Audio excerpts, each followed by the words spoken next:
नमस्कार दोस्तों, आज हम लोग मुग़ल बादशाह अकबर को देखेंगे। चलिए आरंभ करते हैं। अकबर का जन्म 15 अक्टूबर 1542 को अमरकोट के राजा वीर साल के महल में हुआ था। 15 फरवरी 1556 को पंजाब में गुरदासपुर जिले के निकट कलानौर नामक स्थान पर उसे बादशाह घोषित किया गया। इस समय उसकी आयु 14 वर्ष से कम थी। शाह अब्दुल माली ने अकबर के राज्याभिषेक में सम्मिलित होने से इनकार कर दिया। हुमायूं उसे फर्जंद पुत्र पुकारता था। बैरम खां अकबर का संरक्षक था।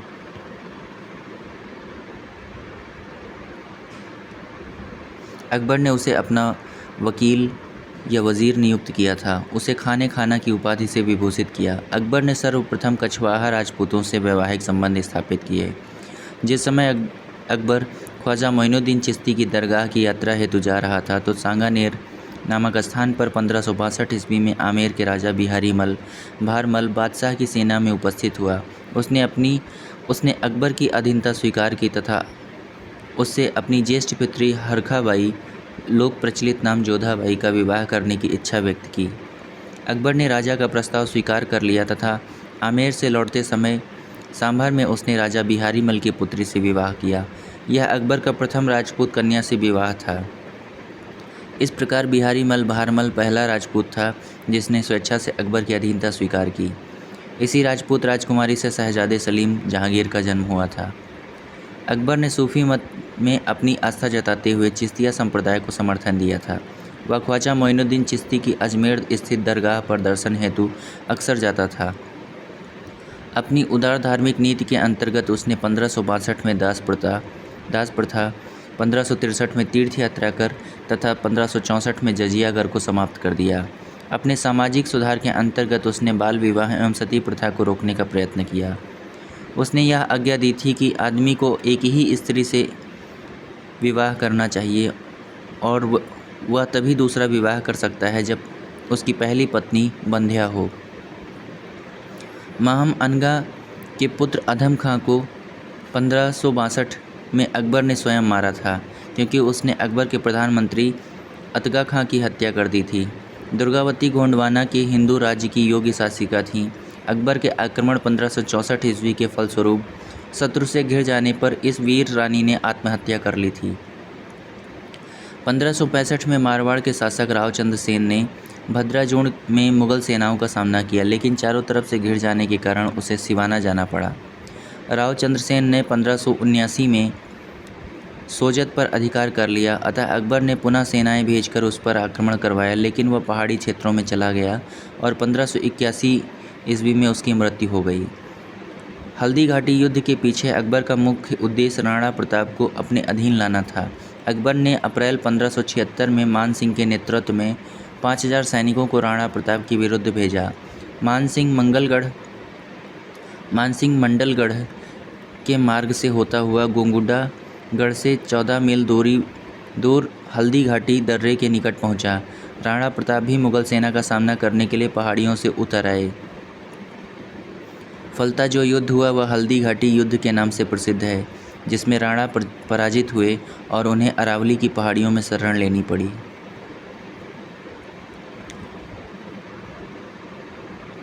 मेवाड़ राज्य ने अकबर की संप्रभुता स्वयं स्वीकार नहीं की थी। राणा प्रताप ने लंबे समय तक मुगलों से युद्ध लड़ा। राणा प्रताप की मृत्यु के बाद उनके पुत्र राणा अमर सिंह ने 1615 में जहांगीर से संधि की थी। जब शहजादा सलीम ने विद्रोह कर इलाहाबाद में स्वतंत्र शासक की तरह व्यवहार करना आरंभ कर दिया था, तब अकबर ने 1602 ईस्वी में दक्षिण से अपने मित्र अबुल फजल को बुलाया। उसी समय सलीम के इशारे से ओरछा के बुंदेला सरदार वीर सिंह देव ने मार्ग में अबुल फजल की हत्या कर दी। अकबर पहला मुस्लिम शासक था जिसने इस बात का अनुभव किया कि मुगल साम्राज्य की सुदृढ़ता के लिए भारत की बहुसंख्यक हिंदू जनता का सहयोग प्राप्त करना नितांत आवश्यक है। उसने हिंदू मुस्लिम समुदायों को राष्ट्रीय एकता के सूत्र में बांधने का प्रयास किया। मुगल शासन व्यवस्था को स्थापित करने का श्रेय अकबर को ही है। उसकी केंद्रीय शासन व्यवस्था तथा बादशाह के पद और अधिकारों एवं कर्तव्यों की व्याख्या, उसका प्रांतीय शासन, उसकी लगान व्यवस्था, उसकी मुद्रा व्यवस्था, उसकी मनसबदारी व्यवस्था आदि सभी को उसके समय में सफलता प्राप्त हुई और वह उसके उत्तराधिकारियों के लिए आधार स्वरूप बनी। अकबर एक महान शासक था जिसका साम्राज्य अफ़गानिस्तान से लेकर गोदावरी नदी के किनारे तक विस्तृत था। वह एक धर्मनिरपेक्ष शासक था, संपूर्ण सत्ता उसी में निहित थी। अतः वह प्रसा के फ्रेडरिक महान और इंग्लैंड की रानी एलिजाबेथ की तरह प्रबुद्ध निरंकुश शासक कहा जाता है, जिसके शासनकाल में कानून की दृष्टि में सभी समान थे। अकबर के शासनकाल में पुनर्गठित केंद्रीय प्रशासन तंत्र के अंतर्गत मीर बख्शी मुख्यतः सैन्य विभाग का प्रमुख था।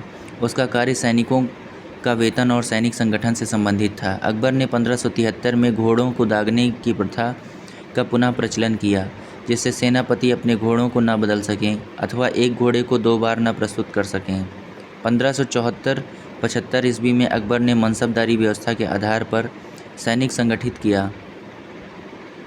मनसब शब्द का अर्थ श्रेणी या पद है तथा मनसबदार का अर्थ उस अधिकारी से था जिसे शाही सेना में एक पद या श्रेणी प्राप्त थी। अकबर की मनसबदारी व्यवस्था दशमलव प्रणाली पर आधारित थी। दीवान शब्द फारसी भाषा का है और खलीफा उमर के काल में मुसलमानों ने इसे अपनाया था। वे इसका प्रयोग खजाना विभाग के लिए करते थे।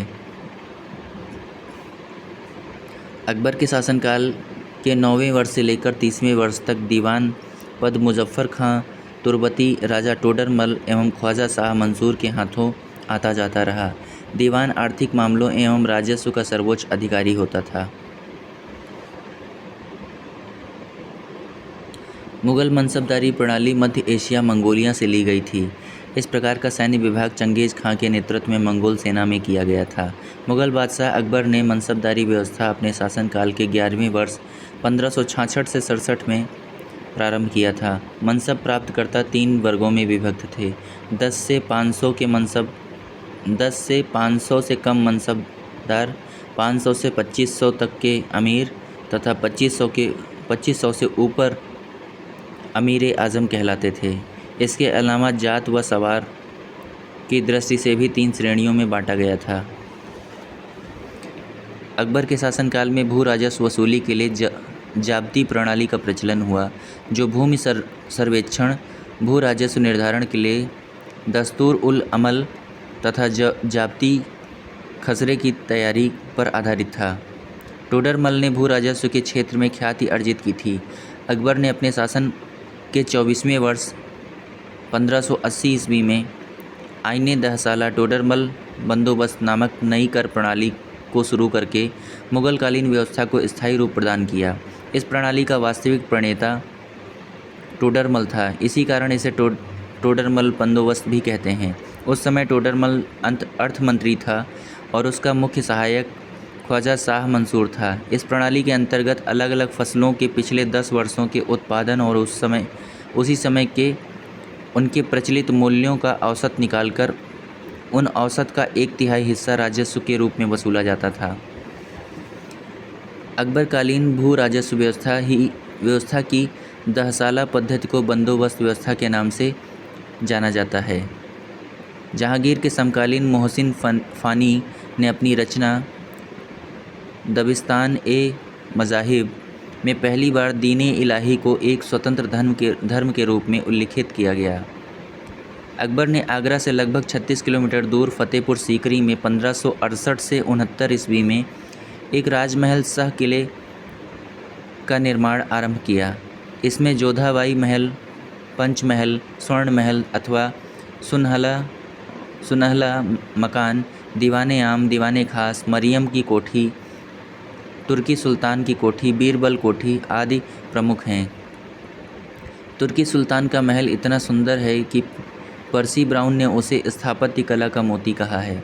पंचमहल पिरामिड के आकार का 5 महलों का भवन था और भारतीय बौद्ध विहारों के अनुरूप था।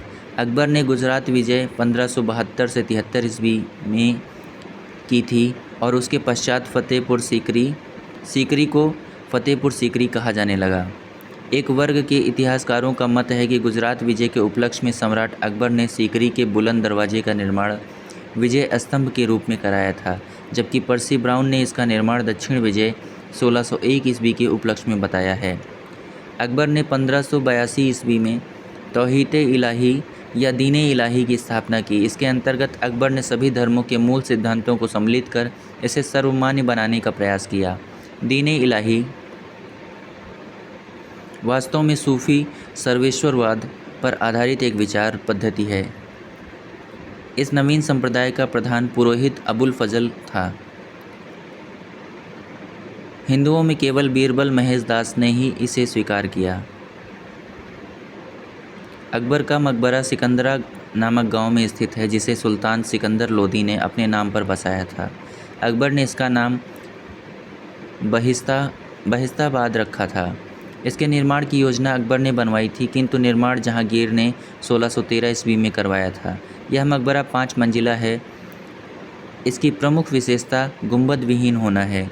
अकबर ने अपने राजकवि फैजी की अध्यक्षता में एक अनुवाद विभाग की स्थापना की थी। अकबर के आदेश से महाभारत के विभिन्न भागों का रज्मनामा नाम से फ़ारसी में अनुवाद नकीब खां, बदायूनी तथा फैज़ी आदि विभिन्न विद्वानों के सम्मिलित प्रयत्नों से किया गया। इसके अतिरिक्त बदायूनी ने रामायण का, फैज़ी ने लीलावती तथा अबुल फजल ने कालिया दमन का फ़ारसी में अनुवाद किया। अकबर के दरबार में प्रसिद्ध ग्रंथकर्ताओं में सबसे प्रमुख कश्मीर का मोहम्मद हुसैन था, जिसे अकबर ने जरी कलम की उपाधि प्रदान की थी। हरिविजय सूरी वह जैन साधु था जो अकबर के दरबार में कुछ वर्ष तक रहा एवं जिसे जगत गुरु की उपाधि से सम्मानित किया गया। मुगल दरबार में एक अन्य विद्वान जिनचंद्र सूरी भी रहते थे, जिन्हें युग प्रधान की उपाधि प्रदान की गई थी। इंग्लैंड की रानी एलिजाबेथ प्रथम का समकालीन भारतीय राजा अकबर था। दिसंबर 1600 ईस्वी में ईस्ट इंडिया कंपनी की स्थापना के समय इंग्लैंड की रानी एलिजाबेथ थीं। भारत में उस समय अकबर 1556 से 1605 ईस्वी का शासन था। एलिजाबेथ प्रथम का शासनकाल 1558 से 1603 ईस्वी था। मुगल कालीन विद्वान अबुल फजल ने अमेरिका की खोज का उल्लेख किया है। रॉल्फ फिंच 1583 से 86 फतेहपुर सीकरी और आगरा पहुंचने वाला पहला अंग्रेज व्यापारी था। अकबर ने फतेहपुर सीकरी में 1575 में इबादत खाने की स्थापना की, जिसका उद्देश्य दार्शनिक एवं धार्मिक विषयों पर वाद विवाद करना था। 1578 ईस्वी में इसने सभी धर्मावलंबियों के लिए इबादत खाना का द्वार खोल दिया। अकबर ने समस्त धार्मिक मामलों को अपने हाथों में लेने के लिए 1579 में महजरनामा की घोषणा की। यह महजरनामा अबुल फजल के पिता शेख मुबारक ने तैयार किया था। मज़हर को स्मिथ और वुलजले हेग ने अचूक आज्ञा पत्र कहा। मज़हर जारी करने के बाद अकबर ने सुल्तान आदिल या इमाम आदिल की उपाधि धारण की। अकबर स्वयं बसंत, होली, दिवाली जैसे त्योहारों उत्सवों में भाग लेता था। उसने तुलादान, झरोखा, दर्शन आदि हिंदू त्योहारों को भी स्वीकार कर लिया था। लेन पूल के अनुसार हिंदू राजाओं को एकजुट करने के लिए कर लेना अकबर के समय में की स्पष्ट विशेषता थी। Doctor RP. त्रिपाठी के अनुसार अकबर अपने युग की संतान और पिता दोनों था।